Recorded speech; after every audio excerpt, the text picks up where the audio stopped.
అప్పగింపబడిన ఒక్కసారి అప్పగింపబడిన బోధ పరిశుద్ధులైనటువంటి మనందరం. పరిశుద్ధులు ఎలా మారుతాం? మనం అందరం పరిశుద్ధులుగా ఎలా మారుతాం? ఎప్పుడైతే యేసు నామములో బాప్తిసం పొందుతామో, ఎప్పుడైతే మన పాపాలు క్షమించబడతాయో, మనం పాపులుగా ఉన్నటువంటి మనమందరం పరిశుద్ధులుగా మారిపోతాం. అలాంటి పరిశుద్ధులకు ఒక్కసారి అప్పగింపబడిన బోధ అదే అపోస్తుల బోధ. ఆ బోధే యేసు నామములో తప్ప మరి ఏ నామంలోనూ రక్షణ లేదు.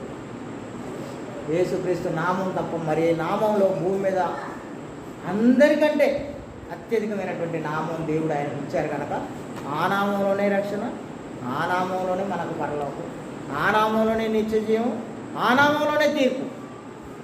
దేవుని మేలుగా జీవించాల్సి యేసుక్రీస్తు దేవుని కుమారుడైన దేవుని కుమారుడైన క్రీస్తుని మనం నమ్మవలసిందే.